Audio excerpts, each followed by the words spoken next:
కమ్మని రుచికరమైన చట్నీ కావాలంటే మన ఫుల్ వీడియో అయితే ఉంది. వచ్చేయండి ఫ్రెండ్స్, చూద్దాము అందరూ. హాయ్ ఎవ్రీవన్, మన లీలాభాను ఛానల్లో ఈరోజు దోశ, ఇడ్లీ, వడ, మైసూర్ బజ్జీ, పునుగు అన్నింటిలోకి చేసుకునే చట్నీ ఏ విధంగా చేసుకోవాలనేది రెసిపీ అయితే చూపిస్తాను. వీడియోలోకి వచ్చేయండి. ఒక్కొక్కరికి పల్లీ చట్నీ అంటే ఇష్టం, ఒక్కొక్కరికి కొబ్బరి చట్నీ అంటే ఇష్టం, కొంతమందికి ఏంచిన శనగపప్పు చట్నీ అంటే ఇష్టం, కొంతమందికి అల్లపు చట్నీ అంటే ఇష్టం. అన్ని రకాల చట్నీలు కలిపి ఒకే దానిలోకి వచ్చి టేస్ట్ ఎంతో కమ్మని రుచికరమైన చట్నీ అయితే వస్తుంది. ఒక్కసారి మన వీడియో చూడండి. కావలసిన పదార్థాలు: మన వేరుశెనగ గింజలు, పుట్నాల పప్పు, చిన్ని అల్లం ముక్క, చింతపండు, వెల్లుల్లి, ఎండుమిర్చి 5, పచ్చిమిర్చి 10, జీలకర్ర, వెల్లుల్లి, కరివేపాకు. మనకి పచ్చి కొబ్బరి అందుబాటులో లేకపోతే మనం స్టోర్ చేసుకున్న ఎండు కొబ్బరి. నేనైతే చట్నీ ఏ విధంగా చేస్తాననేది వీడియో చూపిస్తాను. వచ్చేయండి ఫ్రెండ్స్. ముందుగా మనం ఆయిల్ మన చట్నీకి సరిపడినంత అయితే వేసుకోవాలి. పల్లీలను అయితే వేసుకుని ముందుగా అయితే వేయించుకోవాలి.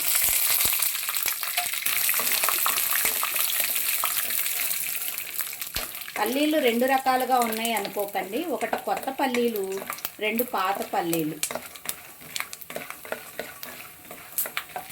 ఇప్పుడు పచ్చిమిర్చిని కూడా వేసుకుని కలిపి వేయించుకోవాలి.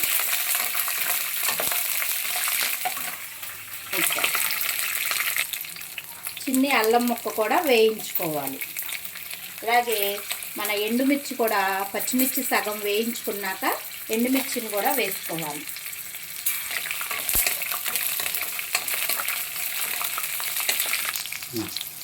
కరివేపాకు కూడా వేయించుకోవాలి. ఇప్పుడు మనం వేయించుకున్న వాటిని మిక్సీ జార్లోకి అయితే తీసుకోవాలి. మన పుట్నాల పప్పు, కొబ్బరి వేయించుకో అవసరం లేదు.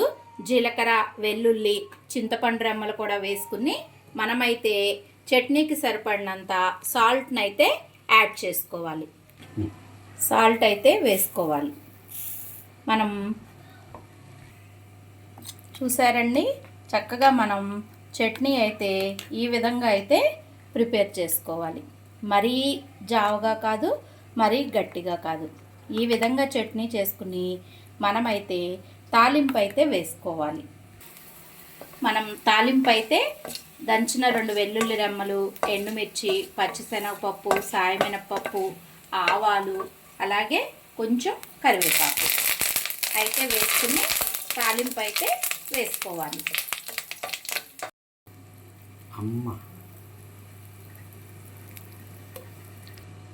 చూశారు కదండి, అల్లము, మన వేరుశనగ పప్పులు, పుట్నాల పప్పు, ఎండుమిర్చి, పచ్చిమిర్చి 4 రకాల టేస్టులతో ఒకే రకమైన చట్నీ అయితే ప్రిపేర్ అయిపోయింది.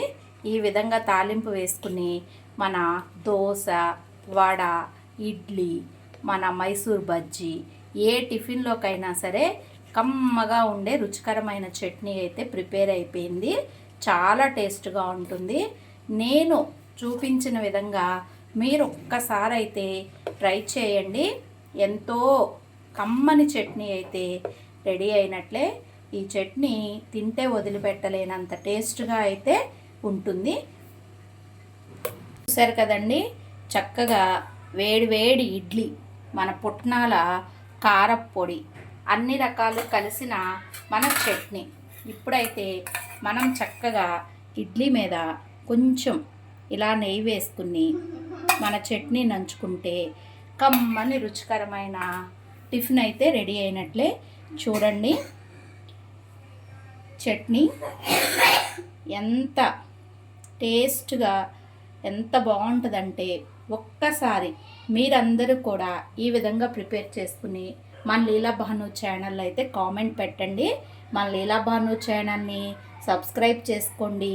కామెంట్ చేయండి, షేర్ చేయండి. ఈ వీడియో చూసిన ప్రతి ఒక్క మిత్రులైతే లైక్ ఇవ్వండి. Thank you friends. Bye bye.